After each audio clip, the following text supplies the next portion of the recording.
sorry. Tell me, so you are one of Nipsey's relatives? I'm the childhood friend. I've been knowing him all my life. He was like family to me. I just met with him last week. He had me bring my daughter so he can work with her. She's a model, and he was willing to hire her. He cared about us. I care about him. You don't understand what he meant to him. There's not too many people that would do the things he did for us. And regardless of where he came from, he didn't care. He still came around and supported everybody. Can you even imagine why anybody would hurt you? The devil don't discriminate. That's all I can say, but why him? Why somebody that cared?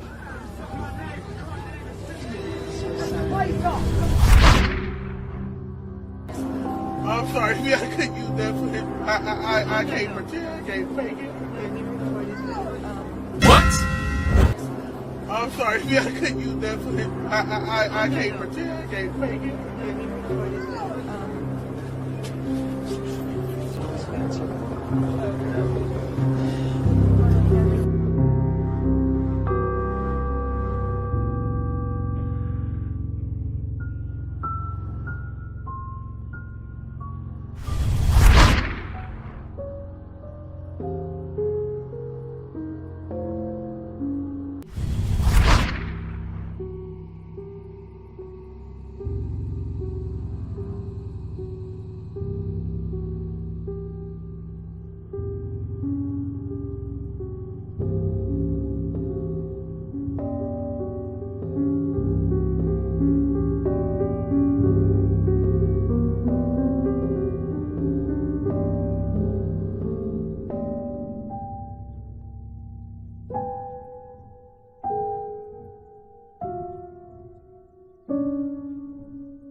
He was here for all of us. Whoever did that, they was wrong. God don't like ugly, and I just left out of the Lord's life. God don't like What? God don't like ugly, and I just left out of the Lord's life. God don't like I loved him. I loved his music. I loved what he did for the community, for Los Angeles, you know. And a lot of people seen him more like to be honest, like a second Tupac. Like, he was really like a big person, you know what I mean, to everybody, like, out here as of Los Angeles, California, you know. And so talk about the things he was doing in the community. Back to me. that you're so happy and proud of. What were the things you so talk about the things he was doing in the community. Back to me. that you're so happy and proud of. What were the things you were most proud of he was doing? honestly, he just, yes, he took care of everybody. Right here. I'm getting all the information from my dad. I just can't concentrate. I'm sorry. What's your name? Jenny. Jenny? Yeah. And then Jennifer. Jennifer. What's your last name? Marroquin. Marroquin. Marroquin. I feel sorry. I got tears in my heart because I love Nipsey Hussle. He been good to a lot of people, and I don't understand why somebody will do that to him. Because he a good person, and I hope so. They get this person who has done this, and get justice for this, and get justice for this.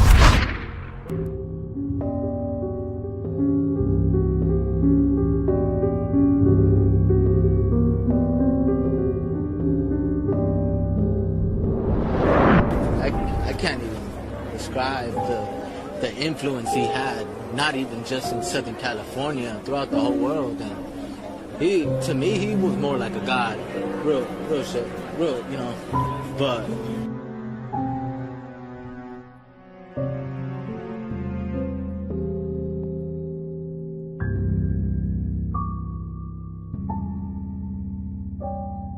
the hate you give little infants. F's everybody. I know what it stands for. What do you think it means?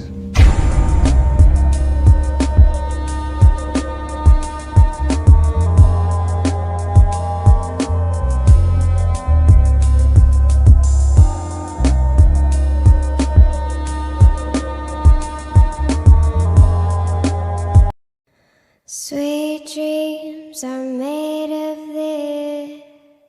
Who am I to disagree? Travel the world and the 7 seas. Everybody's looking for something. Sweet dreams are made of these. Because the newest version of the 2013 NDAA included an interesting amendment. This amendment legalized domestic propaganda on the American public. You heard me right. The newest NDAA wasn't just reauthorizing the indefinite detention of American citizens. It also allowed the U.S. government to legally carry out misinformation campaigns against the citizens of this country. But is this really surprising to anyone? I mean, the corporate media is basically a propaganda arm of the U.S. government anyways, isn't it? Why the need to legalize the use of propaganda when you already have an entire mainstream media establishment lacking to the White House, reprinting government press releases without question? In fact, aside from everything I just mentioned, the Pentagon already spends $4 billion a year to influence public opinion, and the Department of Defense also spends hundreds of millions of dollars on information campaigns in countless countries occupied by the U.S. military.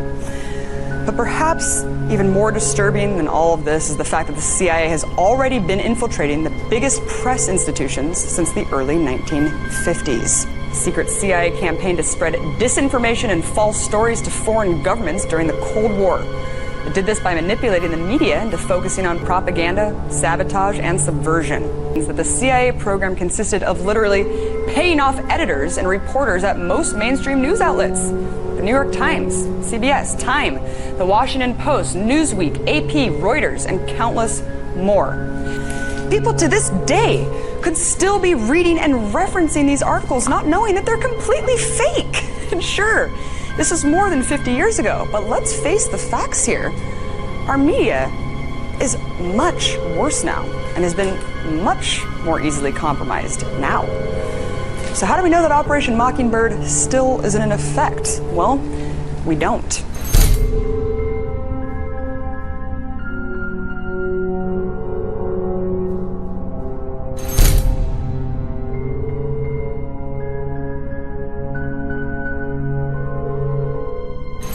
It is uncontested fact that the CIA has enjoyed a long and intimate relationship with some of the largest news organizations in the world, and has used this relationship to manipulate, censor, and even fabricate news stories in support of its own covert agenda. The ties between the intelligence community and the news organizations were formalized at the highest levels of management and ownership, and included, according to Bernstein, cooperation with media tycoons like Arthur Hayes Sulzberger of the New York Times, Henry Luce of Time Inc., and William Paley of CBS. Toward the end of his career, Sig Mickelson, the head of CBS News in the 1950s and the man credited with launching the career of the most trusted man in America, Walter Cronkite, admitted that CBS News worked closely with the CIA. With launching the career of the most trusted man in America, Walter Cronkite, admitted that CBS News worked closely with the CIA.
And the man credited with launching the career of the most trusted man in America, Walter Cronkite, admitted that CBS News worked closely with the CIA. Yo, this is Walter Cronkite. I mean, Tupac. I be getting confused. Yo, this is Walter Cronkite. I mean, Tupac. I be getting confused.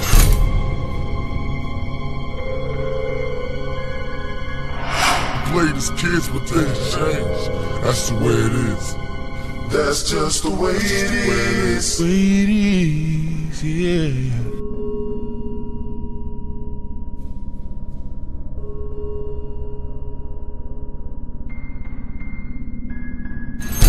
Over the years, numerous specific examples of the agency's manipulation of the news media have surfaced, including multiple instances where stories that had been outright fabricated by CIA assets had resulted in the justification for military intervention. In the 1980s, for instance, a story about Russian MiGs being delivered to Nicaragua appeared on the front page of the New York Times. As CIA analyst turned whistleblower David McMichael later revealed, this had been completely made up, but was reported as fact as a way of manipulating public opinion to support US intervention in the region. In an infamous story from the 1970s revealed by CIA whistleblower John Stockwell, a story about rapes committed by Cuban soldiers in Angola, which was widely reported around the world, had in fact been completely made up by CIA assets in the press. So he came up with another story, which he in fact kept going for weeks, and it was a good story in terms of the CIA's propaganda interests. He had some Cuban soldiers raping some young Angolan girls. Then there was a battle, and he had that Cuban unit cut off and captured. And then he had the Cuban women, the victims, identifying their rapists. And then there was a trial, and they were convicted. And then he had them executed by a firing squad of the women who had supposedly been violated, with photographs of young African women with weapons shooting down these Cubans. There had never been a rape. There had never been the military action. The Cubans had never been captured.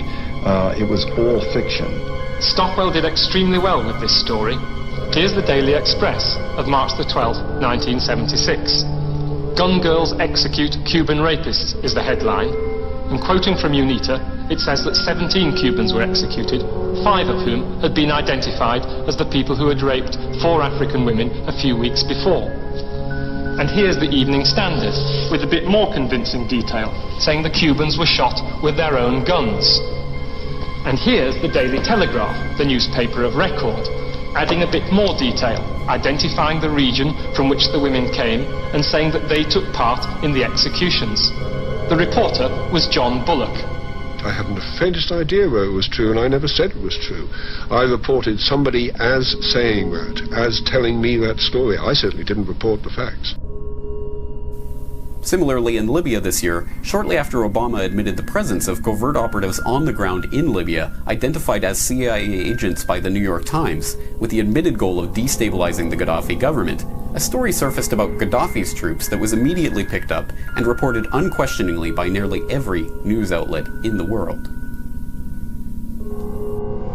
In the morgue, Gaddafi soldiers killed in the fight for Ashdabia, and in the pockets of their uniforms, Viagra and condoms, weapons of war. President Muammar Gaddafi is also rejecting allegations he ordered his troops to rape women as a way to spread fear and dissent in the early days of the liberation. Now, the International Criminal Court says there is evidence that Colonel Gaddafi ordered his forces to use rape as a weapon of war. It was later admitted that there was in fact no evidence whatsoever to back up these assertions, but that news was not heralded with anything near the same attention that the original accusations had garnered. It's universally understood that such operations still take place, but without whistleblowers and insiders exposing the truth, it's impossible to tell exactly what stories in our own day and age have been completely fabricated by intelligence agencies with a vested interest in manipulating public opinion.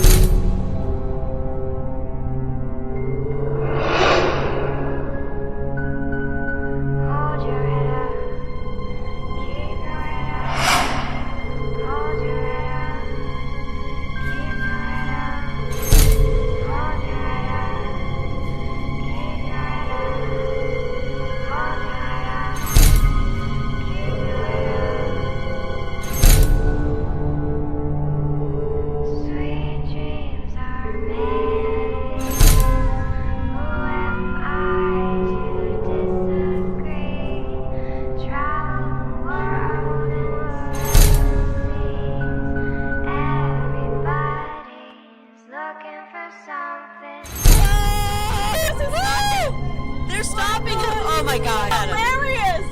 Oh, that is. Oh my gosh, that's so good. It doesn't get more Hollywood than that. And our children go to school and have to get killed.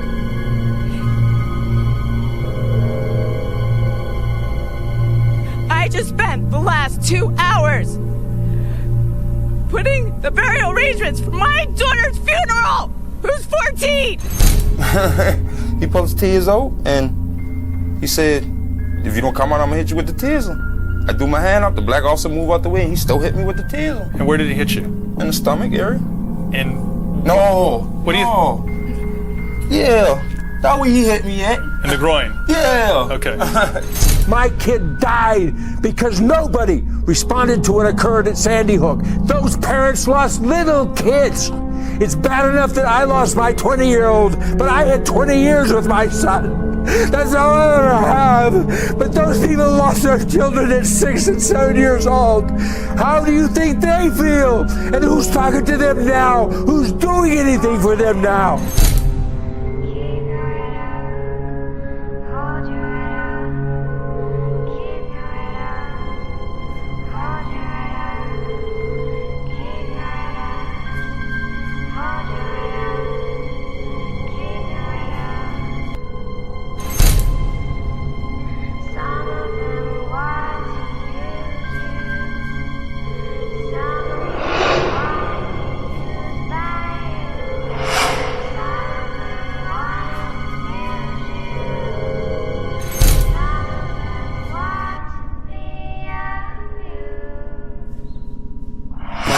On the album, you make a Spook Who Sat by the Door reference. I don't think you a spook who sat by the door. I think your intentions are pretty clear.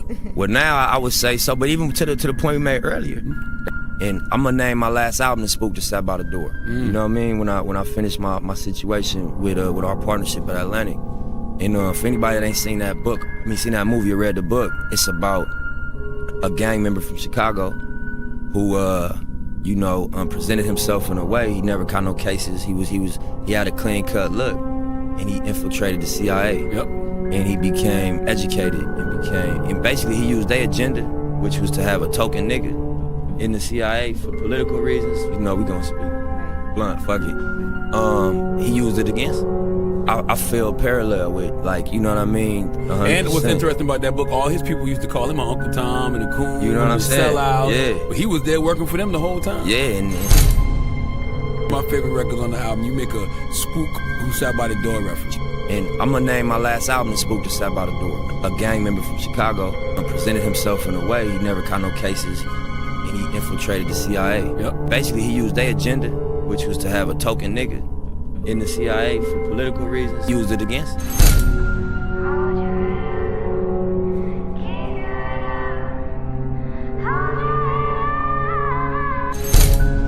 Close the door, Looks better like this. There you go, my man. There you go, you got it. I'll check your Instagram, I'll message it to you. Alright. Okay? Alright, man.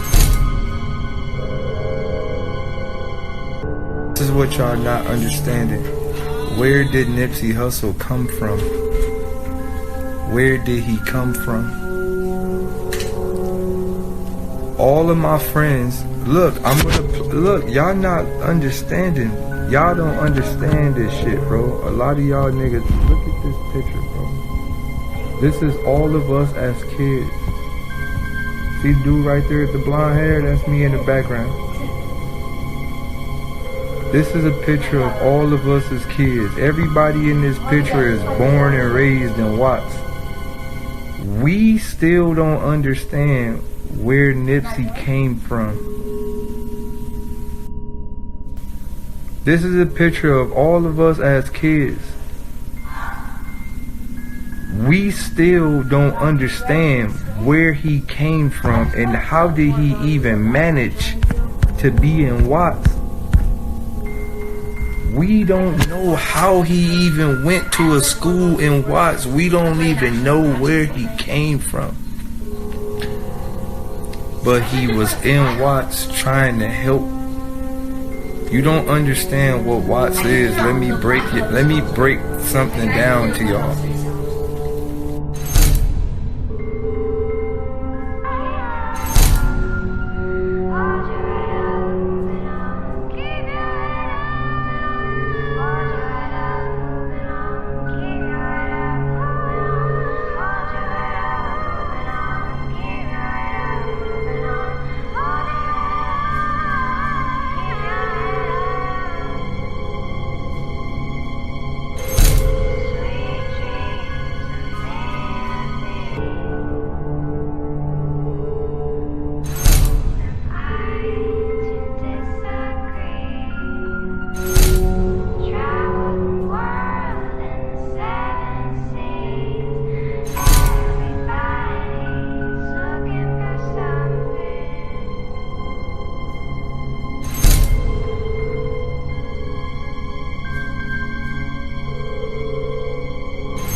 we advanced death row the money. But the truth is, we in Time Warner put up the money. I mean, look, I was definitely part of bailing out Tupac.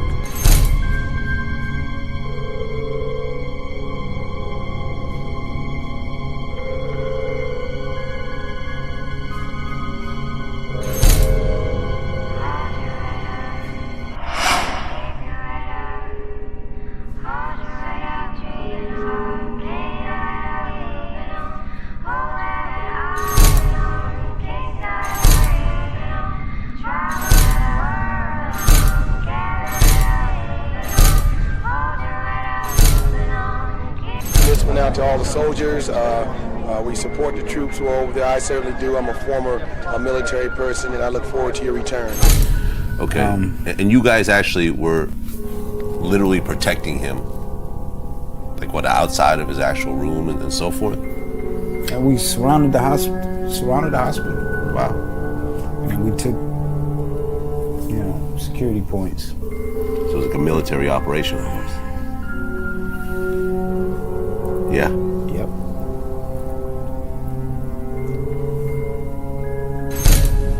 So it was like a military operation. Yeah. Yep.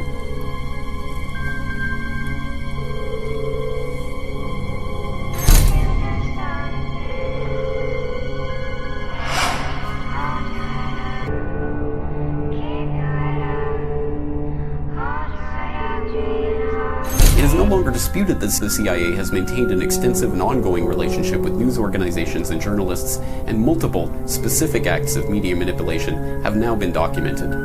But as long as the public continues to ignore the influence of intelligence agencies in shaping or even fabricating news stories, the agency will continue to be able to set the policy that drives the American war machine at will.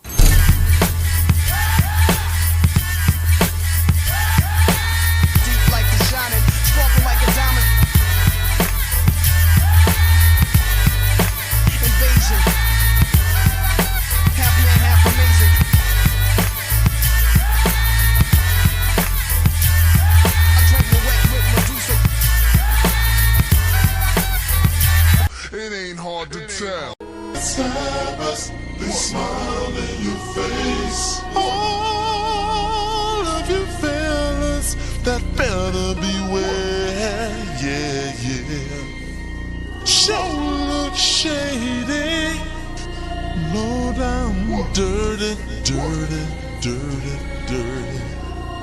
I know they smile. Bad side. Oh, they smile. In your face. Yeah, they smile. The backstabber.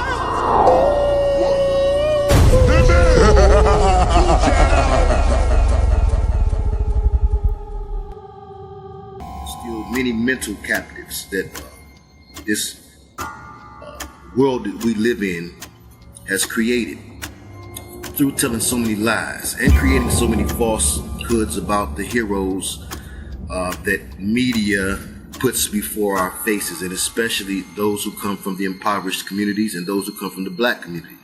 We have very little real knowledge about what goes on to create the people who are placed in front of us as heroes. And Tupac is one of those individuals. He's no exception to that rule. He has been placed before us as a hero. And if the powers that be really had a big issue with Pac being that, they would not have his writings for study in their universities. Academia would not give him that big thumbs up, nor would they have reincarnated him by way of hologram. Also, we have to look at the origin of things. The origin of anything tells you a lot about its purpose for creation. Okay, and when we look at Pac's origin, we have several conflicting stories. This lady named Layla introduced me to H.M. Gregory, who was managing Digital Underground. He was like, I'm gonna send you to Digital Underground. They're in the studio. You just rap for Shock G on the spot. If we like you, then I'll pick you up. Yeah, I just walked in and rapped for him. He's like, okay, good, you're in. Boom, boom, boom. I'll see you later. And I just left, walked out of there like, dang. Shock was like, come on the road. You could be my roadie, you know what I'm saying? It ain't gonna be glamorous, but you'll be working, you'll be meeting people. I said, cool. Got off the road, he said, well, I'm gonna pay you this, and I'm gonna let you do same song. I did same song. Ever since then, it's been on. Okay, your connection with Digital Underground, how did you hook up with them? Basically, okay. I bumped into this kid named Greg Jacobs, a.k.a. Shock G. And he hooked me up with Digital Underground. I hooked up with Money B. And Money B hooked me up with his stepmama, and his stepmama and me started making beats. And we got a little cool thing jumping on. We had a cool sound. So Shock asked me, if I wanted a group, and I was like, yeah, but I don't want a group with my stepmama, because she gonna try to take all the profit. See, because she wanted to go out there and be hoes with attitudes. I was like, nah, I wanted to be more serious to the young black male. So Shock said, well, we got to get rid of my stepmama. So we went to San Quentin and just ditched her in the Scared Straight program. But one thing we know is not to take the scholar's opinion, not to take academia's opinion, and not to take the opinion of people involved, people who have a dog in the fight, if you will, people who have every reason to want to color things a certain way. And that means that if we want to know really about Pac, we can't take Jasmine Guy's portrayal of Afeni Shakur as the proof of truth. Nor can we simply take what Pac said about himself. We have to be able to use discernment, be wise as serpents and gentle as doves, and look at some of the things surrounding his situation and other situations like his, and also have a knowledge of the enemy and how the enemy gets down with duality, the Crowleyan Law of Reversal, and Project Janus. And Project Janus.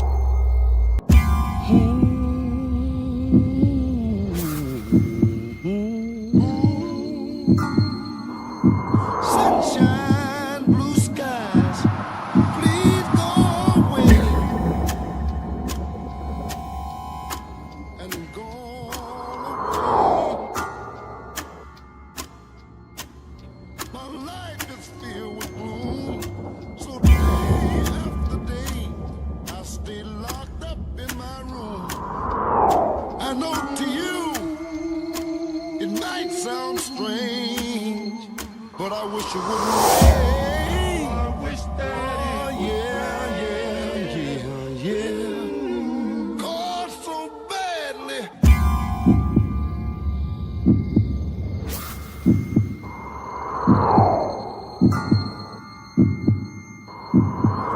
Man ain't supposed to cry. Listen, I gotta cry, 'cause crying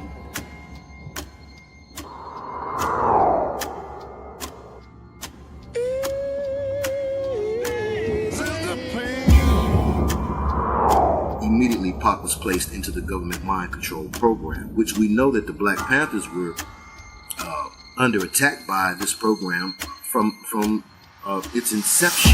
COINTELPRO's number one concern was to find a black messiah. It's in the paperwork. Hoover and them was in fear of a potential black messiah coming out of the ghetto. They decided, well, it's better if we make one. Controlled opposition. Do you think the Black Panthers were successful? Do you think that they were wiped out by the government, or how do you view the situation? I think that they were successful because they bred me. Mm-hmm. You know, I believe myself to be the offspring of the Black Panthers. Mm-hmm. You know, because I see and I learned from what they had. You know, they got did in by the media, their love for cameras, and an extremely sinister government. And they just happen to be born in the same time as a motherfucker named J. Edgar Hoover. So they just was his victims. You know what I'm saying? What they plan was to do was for black people to do for themselves. And they felt like not hate white people, but just be more black. If we all just stop mixed racing, stop interracial marriaging and all of that bullshit, just stay amongst our own families, we'll promote some kind of black love between man and woman. But so they saw that COINTELPRO, the counterintelligence program set up by J. Edgar Hoover, saw that the Panthers were doing a damn good job because all over the country they got this buzz, similar to how Thug Life is. Drug Life? Thug Life. Drug Life. Yeah. So now, the Panthers got everybody talking about the Panthers and we want to be free and we want decent housing and talking good, not just bitch hole, you know, straight good. And they start infiltrating. Now, why would they do this to a young black organization? And why would you not think they would do it to me? They infiltrated them, meaning they got people to say that they were Panthers, they joined the Panthers, and they would start the ruckus. Like, say, let's go shoot up the Botanical Gardens or some shit. You know what I'm saying? And do it in the name of the Panthers, but it's a cop. You know what I'm saying? And everybody think it's the Panthers because he's dressed like a Panther. You know what I'm saying? And he's screaming the Panthers, but he's a cop. He's been sent by the FBI. They got papers to document this shit. So in terms of you feel that you're a product of that, or I'm a product of a society that will openly tell me that my life isn't worth anything. He has been placed before us as a hero. And if the powers that be really had a big issue with Pac being that, they would not have his writings for study in their universities. Academia would not give him that big thumbs up, nor would they have reincarnated him by way of hologram. People, this hurt I feel inside, words could never explain. I just wish it would rain. Oh, let it rain, rain, rain, rain. Oh, I wish that it would rain. Let it rain. Oh, yeah. Let it rain.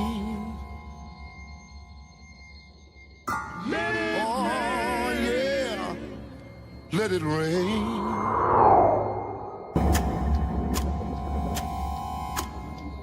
Day in, day out, my tear-stained face pressed against the window pane. Eyes search the skies, desperately for rain. Cause raindrops hide my teardrops, and no one will ever know that I'm crying, crying when I go outside.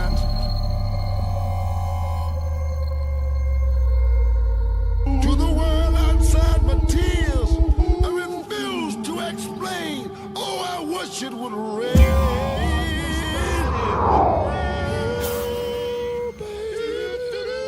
Let it rain. Let it rain.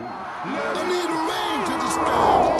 Afeni's story. If you understand some things about the Black Panthers, period, COINTELPRO's targeting of them, and Hoover's hatred. And so it was around this time that the Panther 21 trial came to pass. And Afeni defends herself. Out of all of the 21, she defends herself and she gets off on 156 counts. I defy you to find certain information out about this trial. And that's a telltale sign too.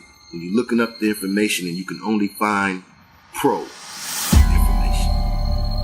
because the internet is such a worldwide web designed to catch all manner of information, pro and con.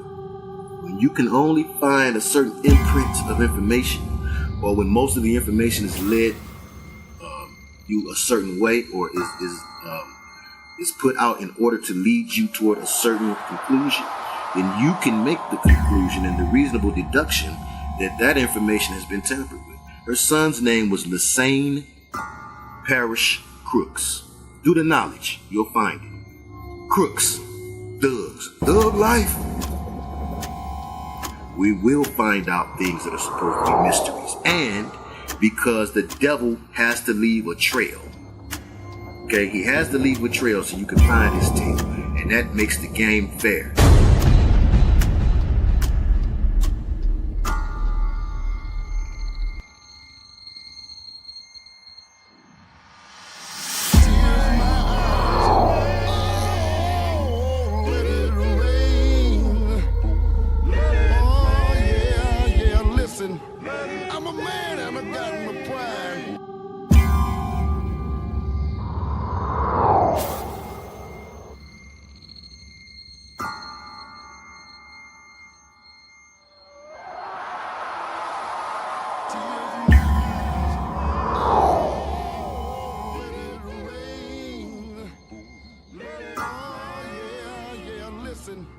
I'm a man and I got no pride.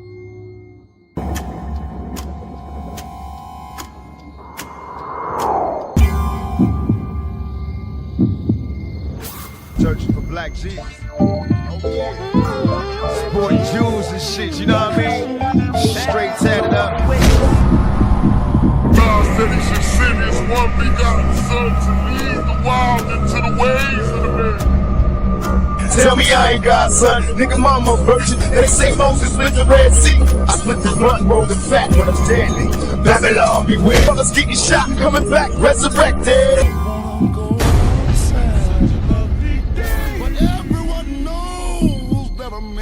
Supposed to cry. Listen, I gotta cry, 'cause crying is the pain, oh yeah. People just remember the earth is the world. Oh, fucking shot my nigga! Just me. So why should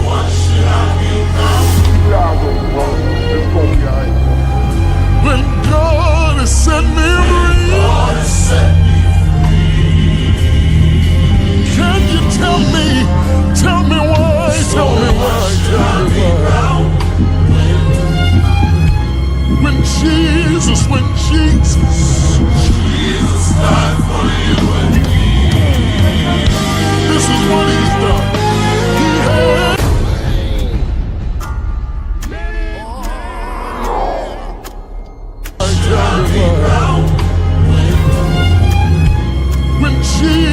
when Jesus died for you and me. Let it rain.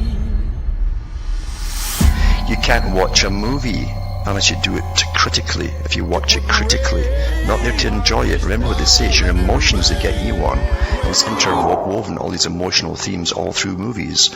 You're played like a harp. And they embed ideas into you, along with the movies, and predictive programming too, so you'll accept that which is still to come. And you'll behave the same way as the characters in the movie when it comes. Oh well, what can you do?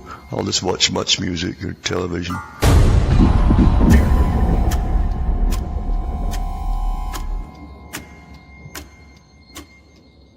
Words could never explain, I just wish it would rain. Oh, I wish that let it rain. Rain, rain, rain. Oh, I wish that it would rain. Let it rain. Let it rain. Let it rain. Oh yeah. Let it rain.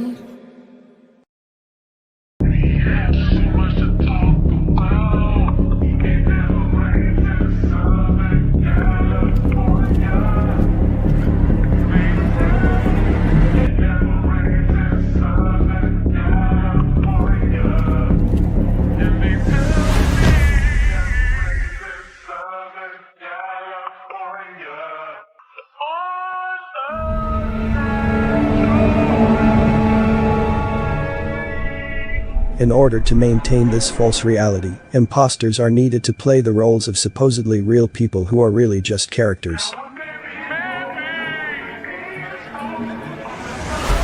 They want to pimp our communities and portray this image that they know we all can't survive and make it, and that's what I saw. Even though I was surviving in the thug life, everybody that was trying to be like me was going to jail. Dudes just want to live a character. They want to be cartoons. Everybody that was trying to be like me was going to jail. Dudes just want to live a character.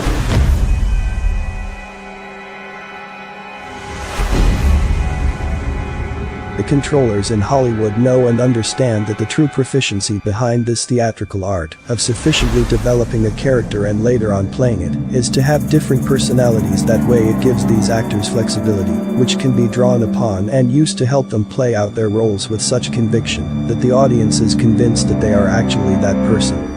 Dolo, I'm the truth. Quit playing with me, boy.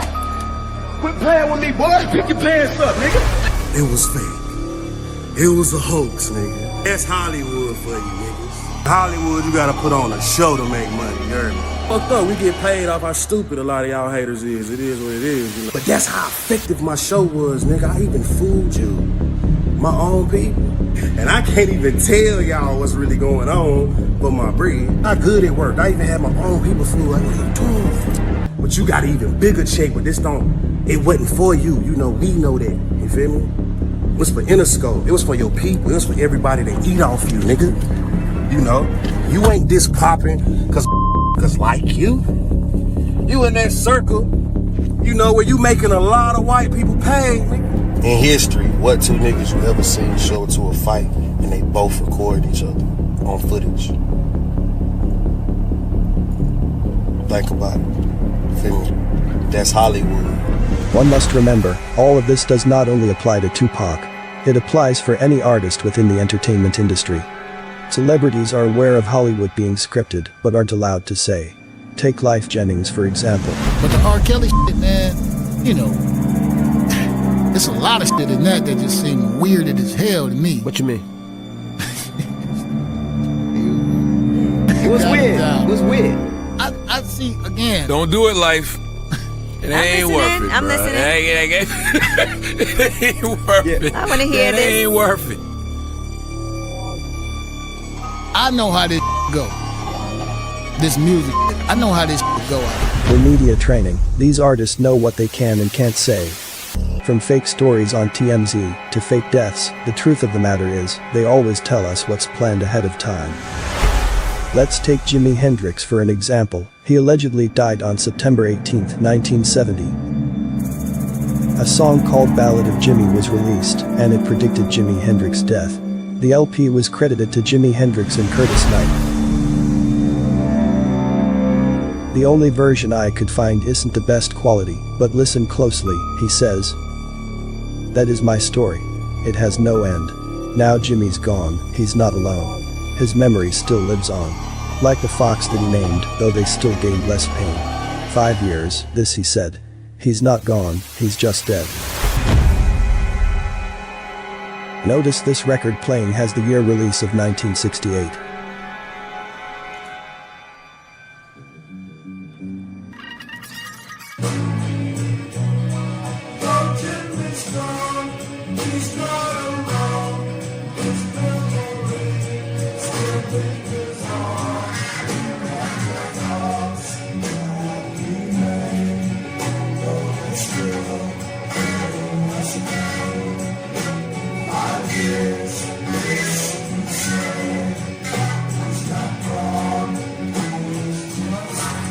Now let's hear the alleged Chubby Checker version. Jimmy's gone, he's missed alone. His memory still lingers on, and the thoughts that remain, though they still bring us pain. 5 years, yes, he said, he's not gone, he's just dead. Some say after Jimmy's death, they went back into the studio and recut the song. The lyrics were altered from the original being about a girl. The focus of the song was now the best friend, Jimmy. However, the 45-inch album was dated 1968, before Jimi Hendrix's death. Now that I think about it, Ballad of Jimmy and Ballad of a Dead Soldier by Tupac, it makes sense. Ain't nothing colder. Listen, you can hear it. The ballad of a dead soldier. This is the ballad of a dead soldier. The point is, we're always told of these planned events ahead of time. I believe it's because if the truth is ever revealed, they can say they told us, but we didn't listen. I was gonna get out and actually buy a casket and pretend to come from the dead. Oh my God. Because I got dead tattooed on my hand. I feel like I'm dead. But you're not. I'm alive, but I'm dead. Now, on the ambush and murder of a 20-year-old rapper in Broward County, it appears 2 men were trying to rob him. It's great, but I'm dead. So I can't answer any questions about that. Oh, okay, so you don't want to give us a spoiler or anything like that? I'm dead. What about Black Panther 2? Anything? I'm dead. No, we're not ready for you to be dead, Chadwick. But I am. I'm dead. News right now, actor Chadwick Boseman of Black Panther fame has died at the age of 43.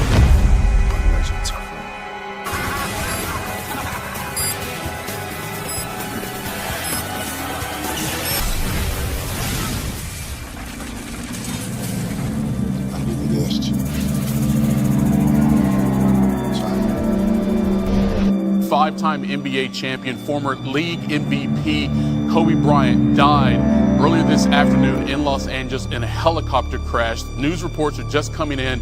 Among multiple victims, Kobe Bryant on that helicopter. Look, y'all can watch. I feel so confident and so sure about the man that I am that you can watch me. You can watch me when I fall, when I cry, when I get shot, when I go to jail, when I die. You can watch it. Shot, when I go to jail, when I die, you can watch it. Daily I've been stopping murder. Can tell you how it happened word for word. But best believe that niggas gon' get what they deserve. The rapper was shot inside of a BMW while stopped at a red light on Koval and Flamingo. We all know the story. He then died 6 days later. The shooting happened after a Mike Tyson fight against Bruce Sheldon at MGM Grand. September 7th, 1996 was a Hollywood cinema performance arts production filled with actors and agents who helped pull off the illusion or accomplishment of the goal of fooling the public.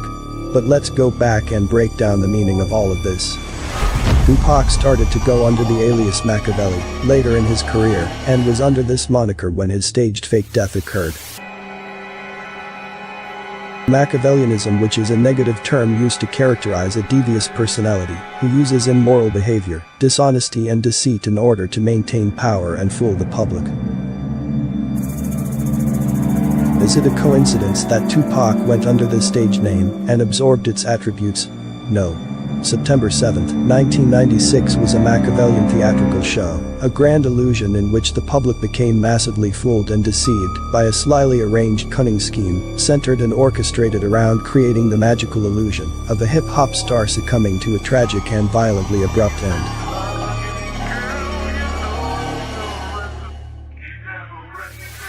This was a methodically calculated Hollywood movie production designed to underhandedly and connivingly fool the public.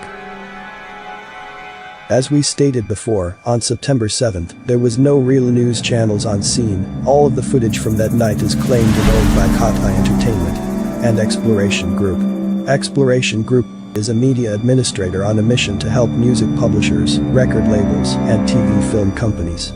For this to be an unplanned shooting, I wonder why they kept the local news channels away and instead used a company to secure copyrights to the fake crime scene.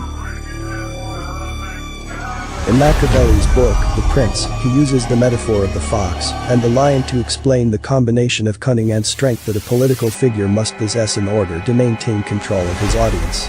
Machiavelli stresses that a prince must learn how to imitate both the fox and the lion so that he may draw on the necessary attributes of these beasts when circumstances demanded. What Machiavelli means is that a prudent ruler must act as a fox in order to recognize traps, and as a lion when he must frighten off wolves. I can't live down this big shadow that I made to protect myself, because it started out as just being, I need to get an alter ego to keep people away from me and to protect myself, which everybody does. You know, like when somebody breaks into your house and you know he's in the house, you wouldn't go in your real voice, "Excuse me, are you breaking in my house?" You would go, "Hey, what you doing in my house?" It's the same thing that I do, you know what I mean? If you're out in the wilderness and I'm just one sheep by myself, I wouldn't go, I want to say my next song, it's called, I would go, you know, woo, fuck the world, you know what I mean? And that's worked, you know what I mean? And not that it's like a total facade, it's me, but it's just blown up. Machiavelli states that the lion, in its egotism, is defenseless against traps while the fox, in its lion nature, is defenseless against wolves.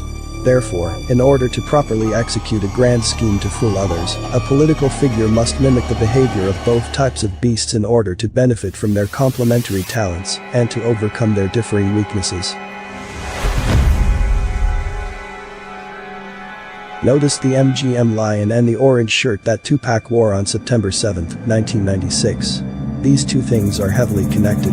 Machiavelli used the metaphor of the lion and the fox as the exemplary bestial natures to mimic in order to maintain power whilst deceiving others. A lion is strong and brave, but not very cunning, and the fox, with its orange fur, is cunning and easily escapes snares, but isn't very strong.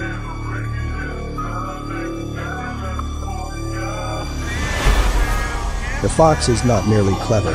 It can recognize traps, it sees through the deceptions of others. The lion doesn't merely brawl, by its eyes and reputation, it keeps other predators at a distance.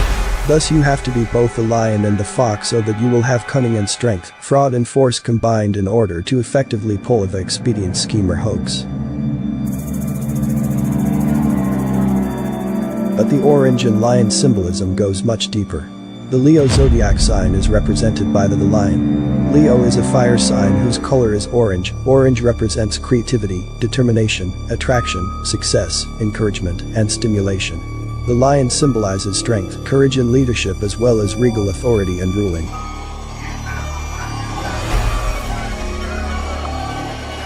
Lions represent nobility and royalty. The color orange denotes rulership, courage, fortitude, bravery and exultation. We see the character Tupac introduced in kingly orange garments, and we see the character Tupac exit in orange garments, symbolizing the arrival and departure of the Black Messiah.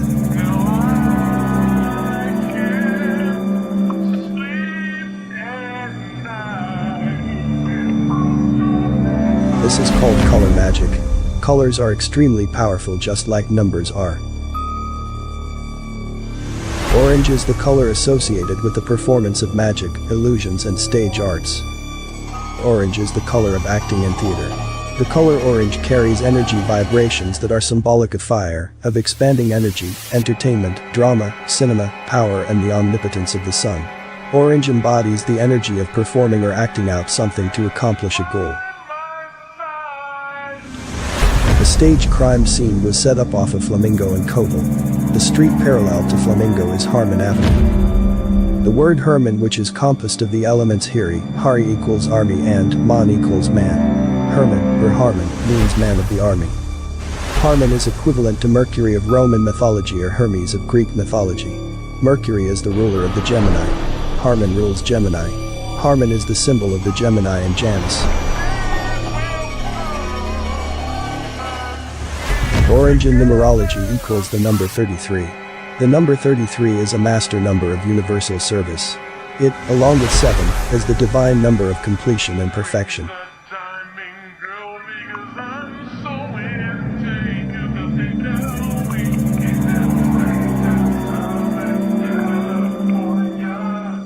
This number is of an intensified vibration and potency. In spiritual numerology, the numbers 11, 22, and 33 are the 3 master numbers, the highest being 33.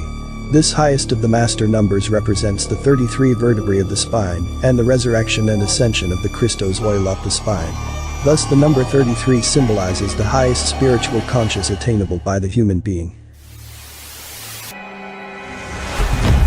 33 represents becoming immortal, so Tupac wearing this color in his debut video and in his last pictures represents the entrance and exit of the regal Black Messiah, the completion of his role. When people go back to see what we was living like in 1996 and what was going on and how did we feel, I'm almost willing to bet my life, and I am bet my life, and Dog has bet his life. That is going to be our stories that they're listening to. I can guarantee. The problem with deception is that it is so deceptive.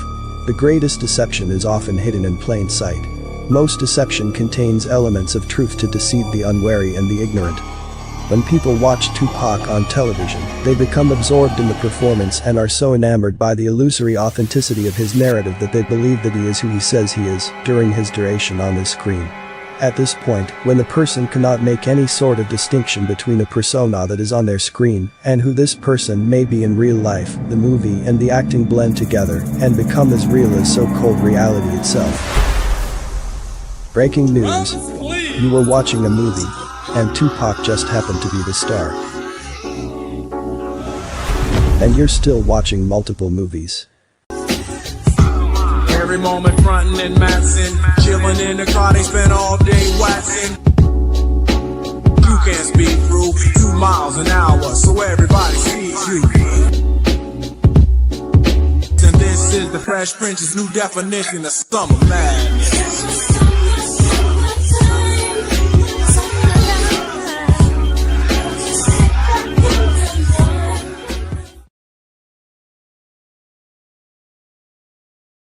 $37.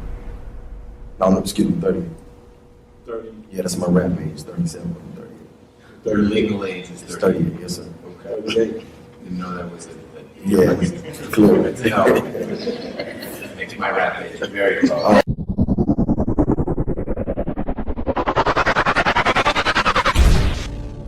Numerology studies the connection of numbers and letters. Very few people outside of this group know anything about gematria. Gematria is the ancient Kabbalistic practice of coding numbers into words.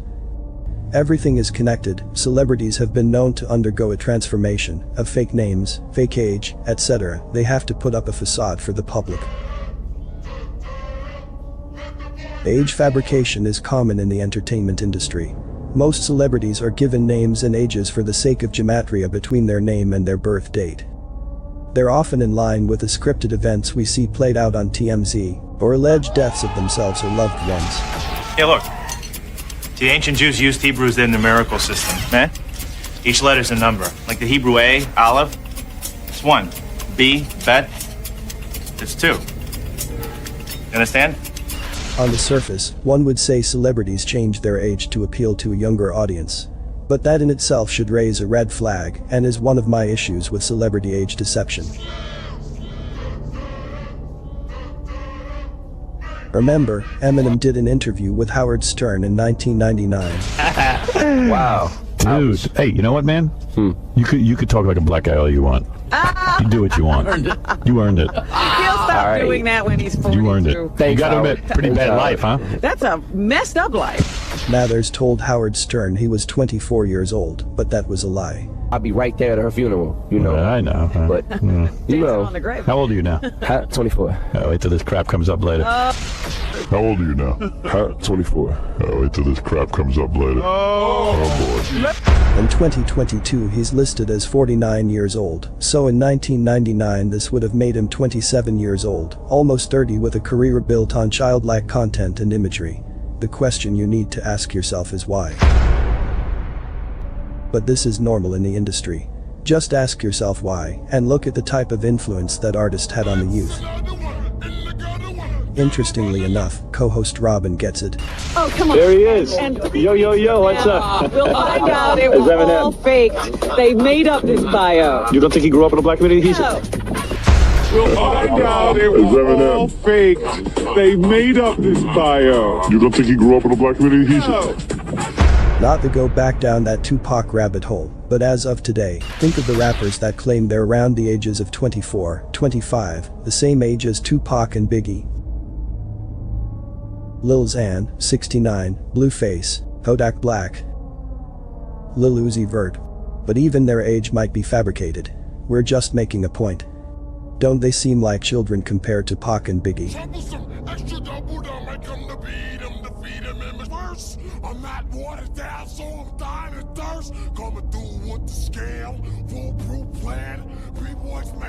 Even an artist from the 90s at that age. I guess Tupac was literally ahead of his time. Literally. Yes, literally. As of today, there are no known photos of Tupac's alleged mother being pregnant despite her being all in the media. All the pictures show her just before pregnancy. Conveniently, she was arrested during the time she would have started showing.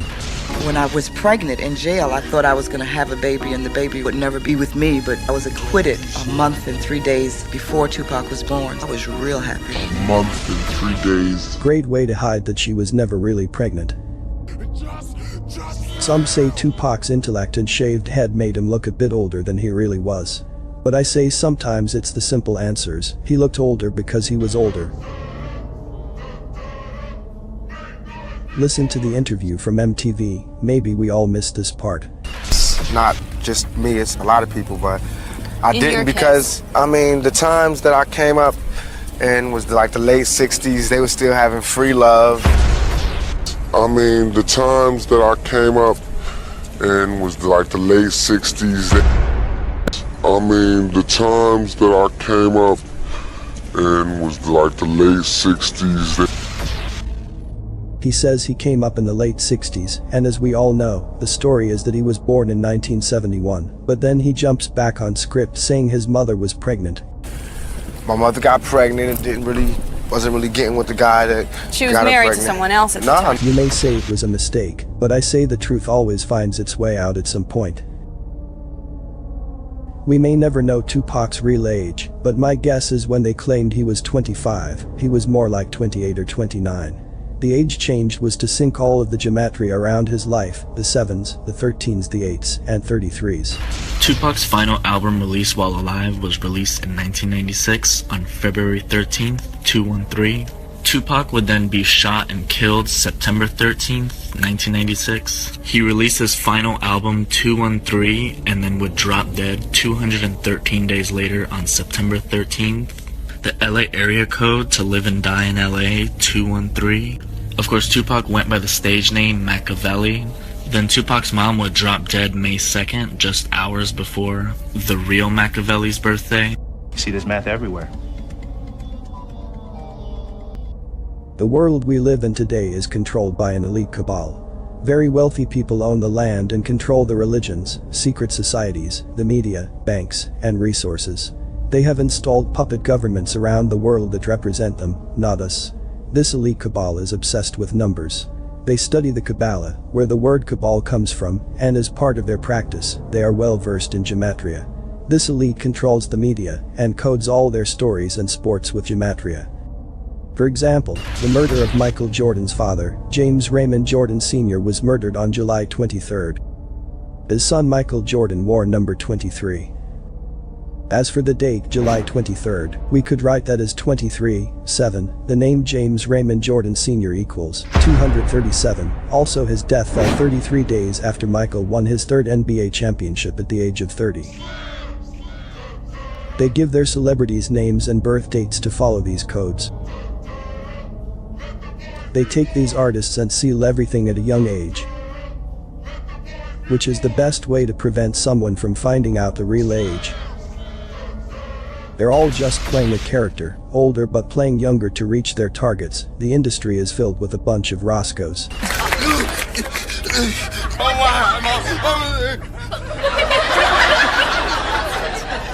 Okay. It's cool, cause she know that y'all recognize her, so she not gonna do nothing stupid. Okay. So I got your page and number, right? Okay. All right, my man. Thank you so much. Hey, thank you. So fuck the nuts and I hope that you got 50 fingers, name in my life is a lot. Yours is mine, don't fucking blink or I'ma rob your ass blind. So fuck the nuts and I hope that you got 50 fingers, name in my life is a lot.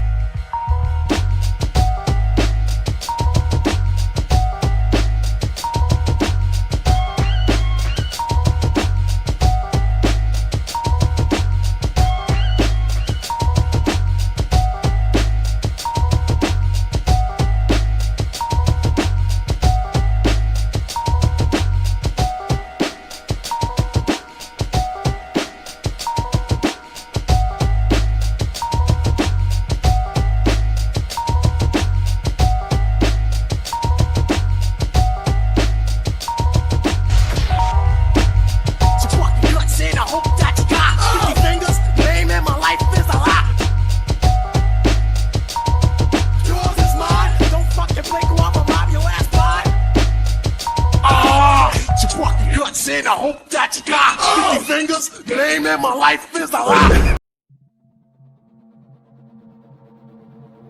See it cry just a little too long.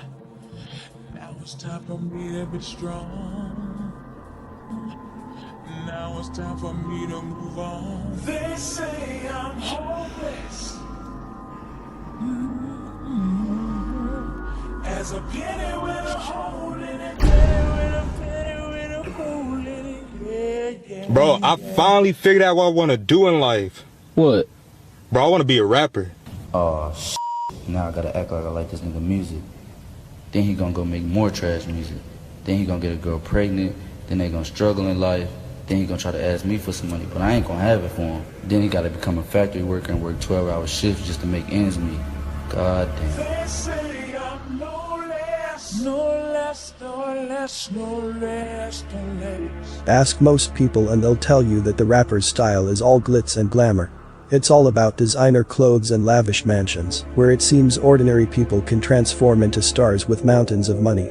Making it as a mainstream artist is supposed to be the key to happiness, popularity, and fulfillment.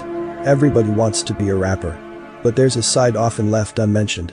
People do favors for those they know, while overlooking those that genuinely have a dream.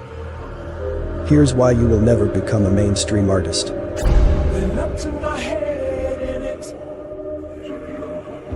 Nepotism exists in the music industry. And so does each level of society. It is designed to keep you out, while they give you trap music. Rap, it's an industry based on nepotism, it promotes from within. No matter how much talent you have. If you're on the inside, they can hire writers, makeup artists, and stylists to glamorize their puppets. It makes us believe that artists have real talent. Take a Lil Yachty for an example. Notice the lack of talent as he tries to rap. Trying to stack for a championship ring, baby. Trying to stack, trying to do some real things, baby. Hold on. Hey, the beat was slow, so I had to give a rhythm verse. Oh, had to pull off in the black hearse. Oh, had to do it for Lil B, put a curse. Oh, on me. Feeling the beat. Oh, No, I'd never do that. I always give a written verse because I just don't want to go out like that. Yeah, if I was on this beat, it would be spinning vinyl. They mad cause a nigga just went viral. They mad cause you can't do that. You can't do that. You can't hype me up like that. Look at you. Not a kid really selling. In high school, I never was failing. I think that's why they mad at me. They mad cause they bitch trying to grab at me. They mad. Stop. Oh, my fault. I got hype. You can't do that though. All right, one more time. You can't put the pressure like that. Okay, my fault. Go. Okay. Hey, young nigga from the west side of town. Young nigga from the west side of town, red hair, gold teeth, but a nigga not a clown. Ooh, I'm trying to think what to do. I don't know. I'm not a rapper. Yo, wait, tell me out. You see, I'm trying to think what to do. I'm not a rapper. So people who love... No, I'm not a rapper. Now when he comes back to the radio station, you can tell he was given a rider. You want to rhyme? I know what beat I need though. I need flavor. I'm about to put Yachty on top of this beat here. Beats one, we're gonna let this record run real quick. Yeah. Hey, Lucy Juicy, the joke's on you, I didn't grow up to Boosie. All I care about is feeding my family and getting out of that Camry. I'm in the Benz and I'm getting a Bentley. I'm reading text from last night, she said, I love how you bent me. I just bought a Benz and it said, please tempt me. You wanna buy it, but you can't. So you're renting, you'll take it back in 6 months. If there's no denting, $7K for the BBS, white diamond dentals. They say, Yachty, yeah, you that with the jingle bell rap, I'm cool with that, cause every look at my jingle, now I'm full with that. I finger roll the ABA in, top floor penthouse where I'm staying. I grew up watching Even Stevens. Now Steven ain't nearly as evening, but I... Makes sense. Here's his father. It's in my blood. I had the opportunity in the dark room with my dad. Shannon McCollum, a photographer who works with all A-list celebrities. His father, also a retired photojournalist who worked with Muhammad Ali, Nelson Mandela, and more, which they all have been in and out of Lil Yachty's father's childhood home. Nepotism could be a good thing, but a bad case of nepotism is what we're seeing now, in which the whole world became subject to one idea. Everyone goes along with agendas, forcing things like the COVID shot, and agendas with fake police shootings on the public. Digital display of names honoring those who have died at the hands of police brutality. Today, Snoop Dogg and The Game are taking matters into their own hands by marching to LAPD headquarters. You can't match hate with hate. You gotta match hate with love, and that's what we came for today in a love offering to sit down and have some dialogue. Their intent is to make California government aware that minority groups will no longer stand for inhumane treatment from law officials. The entertainment business has been a total meritocracy right from the get-go. I believe some of these rappers are actually the relatives of said employees, producers, publicists, masons, DJs, ex-rappers, etc. Let's take Megan Thee Stallion, for example. Megan's mother Holly Thomas was also allegedly a rapper connected to DJ Screw, releasing music from 2001 to 2007.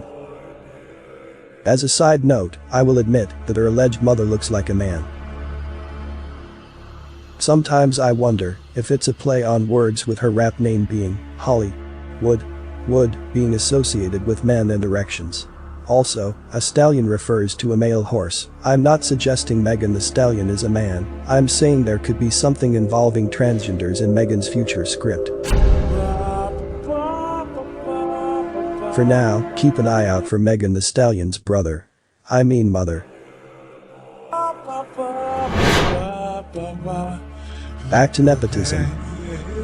We've witnessed a person say they wanted to be a rapper, work hard, grind, and suffer the years of sacrifice, only to become a local celebrity, with no connections, no Masonic groups behind them. They're under the illusion that a hit song is all it takes. Yet I've personally seen a major artist buy a local celebrity song, while leaving the original artist stuck performing it at local clubs. I will not mention the names. So why gamble with your life? Seeing a person go from obscurity to a known entity is inspiring, but it's also an illusion. How can what I've seen be an illusion, you might ask? It's simple, the house always wins. The music industry isn't too different from a casino. If you throw $100 in a slot machine, you'll get $90 back. You leave thinking, you weren't that bad. But you just willingly gave away $10 to sit down and press a button. Sit long enough and you leave and give them that $90 as well as hours of your day. That's the music industry.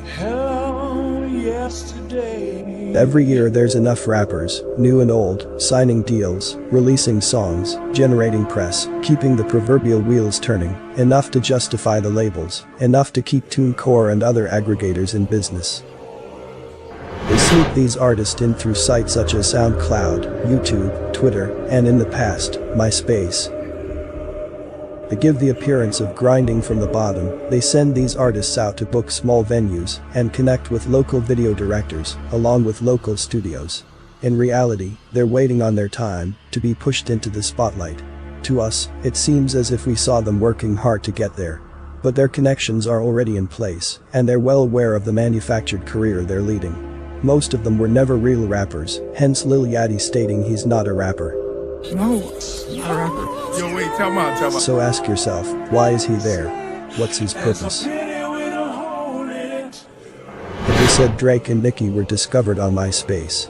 What they don't tell you is those artists have had a connection to entertainment since childhood. They usher these artists in, give them riders, and give the old rags to riches story. Let's take Eminem as another example. He was close friends with the rapper Proof. Proof was already born into the industry. His father was McKinley Jackson and was Marvin Gaye's music director until the musician allegedly passed away, and he was also the music director for Temptations. So there's the connection. By the way, what do you think Proof's album cover is telling you? Comment below. Later on, Eminem grabbed a yellow wolf. Next to Dwight Yoakam at only 6 years old, or seeing Run DMC stop by his house to party with his folks. I don't know, if you're hanging out with Run DMC in your childhood, you're kind of destined to be a musician. By the time that he was a young adult, this gave Michael all the encouragement he needed to... Young Baby Tate's mother is Dionne Farris. In the early 90s, she released a song on Love Jones' soundtrack called Hopeless.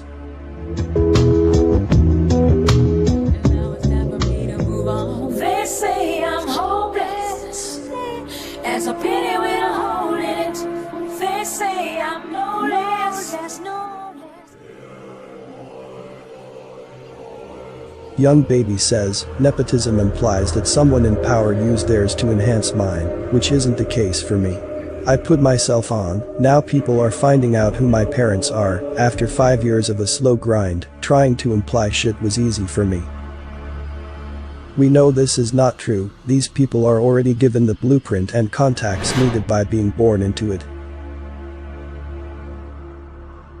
This brings me to the guy who wrote Tupac's first mainstream song, Ray Love. No. This is Adrian Gregory too. Okay. This is one of the mentors right here. This is management. This is in the beginning label. All made the deal go down. Nice. Absolutely. Tupac went to audition for Shock, and what was supposed to happen was Ray and Tupac were supposed to go.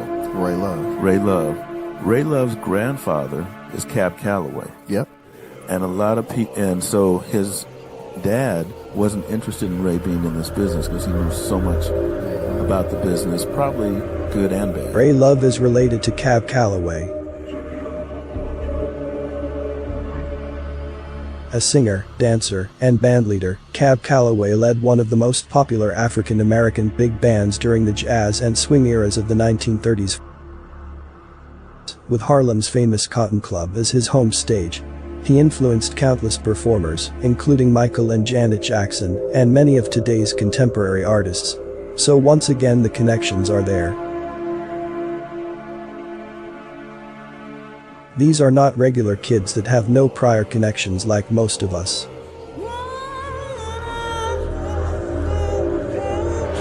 Talent is always ignored in this industry. Nepotism promotes name over talent. It's a family business, and you're not related. Y'all didn't know that, but yeah, it was nepotism. I got him in the movie. Even DMX record label was called Bloodline Records.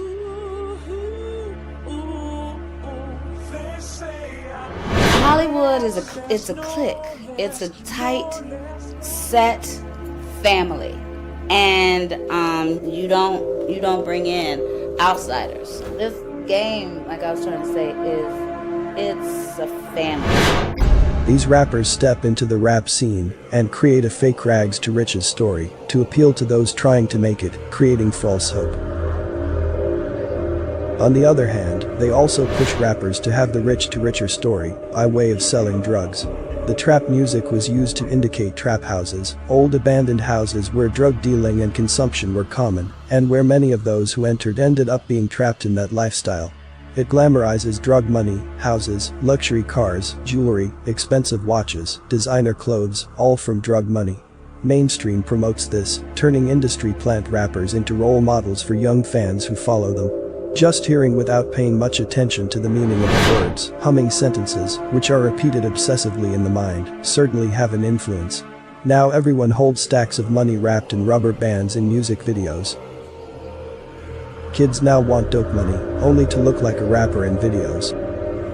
And they also set more traps by adding a trap museum. And this is exactly what we did it for. To celebrate the culture.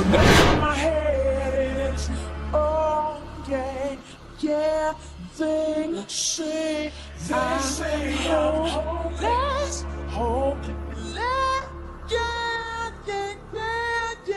as a penny with a hole in it, penny with a hole in it, hole in it. They say I'm no less, no less, no less, no less, no less. The nut in my head in it. The college-educated family man glorifying the mental and spiritual demise of the youth, and he gets rewarded.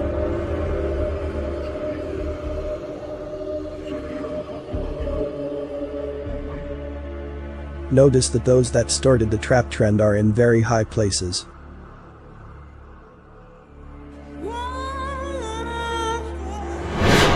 Notice Young Thug grew up in the neighborhood of other rappers, Waka Flocka, 2 Chainz, Ludacris. Ludacris's father has a connection to Denzel Washington. In fact, Ludacris, Chris Bridges is here tonight. His father, Wayne Bridges, and I grew up together in the club. You don't know, shaking your head, you know Wayne? Oh, okay. Yeah. Lil Baby childhood friends, including Young Thug and Coach K.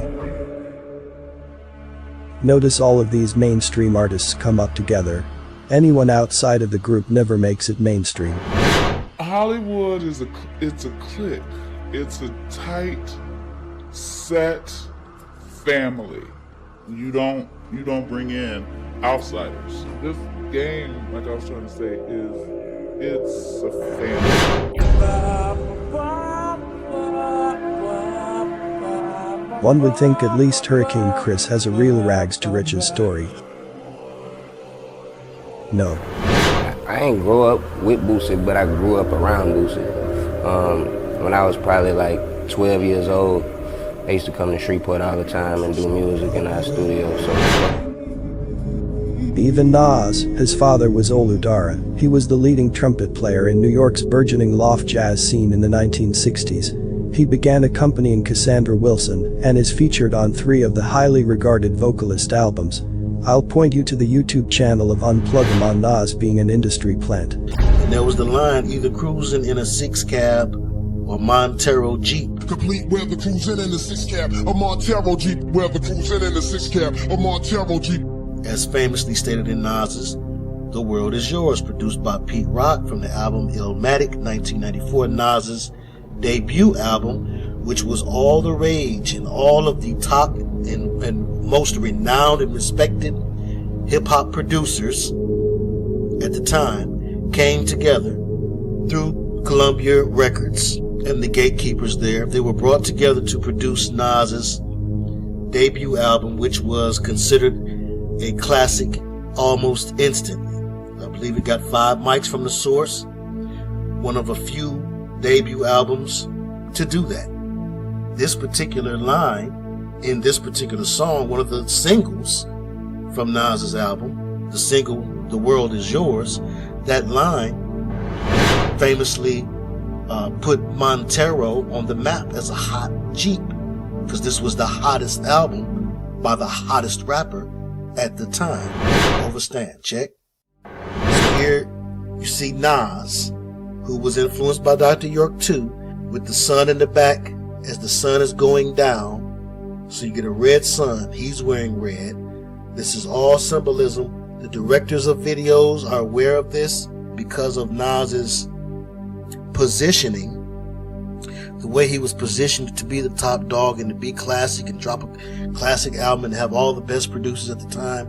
I maintain that there were Brotherhood members surrounding him. MC Search had a lot to do with founding him, and MC Search was tied in with the Revelation 2 and 9 kin. So here he says, deep like the shining, sparkle like a diamond, sneaker ooze. Which is a reference to Stanley Kubrick's masterpiece, which is highly touted among many critics and fans, yes, but it is also seen as a work of art written with Brotherhood secret symbolism to Brotherhood members. They see it differently than you and me, who might think, oh yeah, that was a pretty decent psychological thriller. But in reality, they understand that it is a tale that is written using Freemasonic symbology, and that's a big deal of the third degree. Way before The Rock, 1994, he's showing the hand symbol that we saw Teddy P do and we saw Shaka do. What do they all have in common? They're all plugged in. Years ago, nepotism was the main way of doing business. If you were born into a family of farmers, you were going to be a farmer and take over the family business. So think about it, why would any of the rappers, music execs, producers put you on, when they have family and friends they can put on? Assets are passed down from generation to generation. As business ideas become more developed over time, maybe we'll see a shift. But nepotism is part of the business world, and it is most likely not going anywhere. Where does that leave the local rappers? While mainstream rappers are seen as uneducated high school dropouts, it leaves many of the local hungry artists following the same steps, thinking rapping will get them rich quickly, so education is not needed. Young Jeezy appeared to sell drugs and rap, so they follow and get trapped, not realizing Jeezy and BMF has been connected to intelligence from the start. More on the so-called big drug dealers later. With all of this all in perspective, it makes sense that trap music was a product designed to benefit private prison systems. Remember the meme, Jeezy told you to trap or die, but sent his son to college. When in reality those mainstream artists never sold drugs or dropped out. In fact, most if not all of them attended college. It's as if hip-hop hates the educated rapper. Historically, America has always feared intelligent black men. White mainstream Americans profess to hate so-called rap music, so what's the reason for them to back it financially and give it a platform? Maybe it's because it helps dumb down the rest of society. It counters the music that will inspire black people to challenge the status quo. Nepotism will provide an initial boost to your career. It's not your talent and hard work that help you survive in the industry. Every artist that pops up on a worldwide scale, we must understand they may have a family member within the industry. I've noticed some rappers always claim their father was killed or no longer around. I tend to think they're hiding them to keep up the idea that these rappers are from the streets only. But the father just may be the connection. If you still believe in the music industry at all, you have been blinded. The Music Awards, a group of elitists, nepotism that gets rewards for their contributions for following the rules. The members of the Recording Academy get to sit in their gilded castles, laughing about how Jay-Z won the most awards, which was chosen by them, not the people. It's a game built on nepotism, cosigns, and transfers of power. One must remember in 1996 Tupac was the artist that held the most power and influence. During the fake East Coast-West Coast beef, Tupac often shouted an underground artist Jay-Z name. I see this as transferring the powers as Tupac's time was ending. And several other New York rappers. Jay-Z from Hawaiian Soapy fame. Bad boy killer, Jay-Z got to looking out for my beat. All you Jay-Z, Lil all of y'all Jay-Z. Hey yo, Assassin, give me one of them tracks I can just ride on, Ain't no nigga like me. Jay-Z, he broke and I smoke dead. The fact that Tupac repeatedly used the fairly underground rapper Jay-Z's name, while disregarding others such as Kill Kill, suggests something was being orchestrated. The series of diss tracks allowed people to pay more attention to Jay-Z they wouldn't otherwise. Once Notorious B.I.G. and Tupac were removed, Jay-Z was elevated. For instance, more people know about Machine Gun Kelly now that Eminem dissed him in his song. Nowadays they're pushed on platforms such as Vlad TV. If they want to promote a celebrity or artist they use Vlad. Vlad is known for pushing fake stories into the community. A Masonic gatekeeper. I'm like, Dave Chappelle, I put together the dots and shit that shouldn't be put together. You know what I mean? So you think it's a conspiracy? Nah, I ain't conspiracy, it is what it is. I don't know though. I mean, staging a robbery? I mean, I don't know, bro, I don't know. Are you a Mason or something? No. Okay, well. Sincere. I actually joined the Freemasons at one point. Are you a Mason? Yeah, but yeah, I guess I'm technically one, but I got sworn in. What? Oh, wow. That's crazy. I just didn't do the steps. You didn't have to pay for nothing? You just got sworn in? I just got sworn in, yeah. Okay. I went through the initiation ritual. Hip-hop still plays out as a lineage of inheritances, even A$AP Rocky, who seemed to be an organic cause of a people's champion, but breaking into the ranks of rap's mainstream was carefully orchestrated, a long con. You would think there are artists who break through to different levels of success by using social media. Not worldwide success. They may go viral and then be forgotten about. Never no real push by the mainstream. The industry seems to have certain priorities. Certain artists are designed to come out and die with dates that match the powers that be numerology. It's all conspiracy. Most of the music was and is controlled by organized crime, which answers to the intelligence agencies. Given an agenda to promote, hence, some artists sexualizing kids, drill music, etc. Always remember most of these mainstream artists are from parents born outside of the US.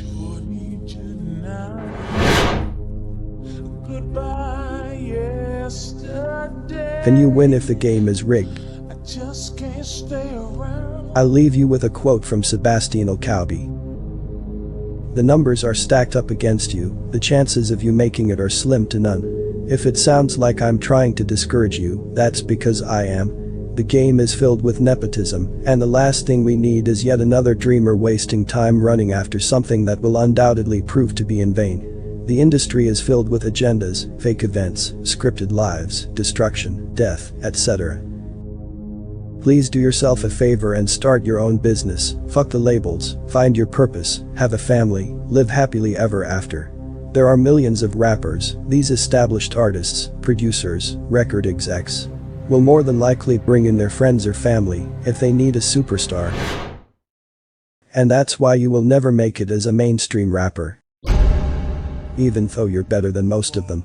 They say I'm hopeless, hopeless, hopeless, yeah. There's a pity with a hole in it.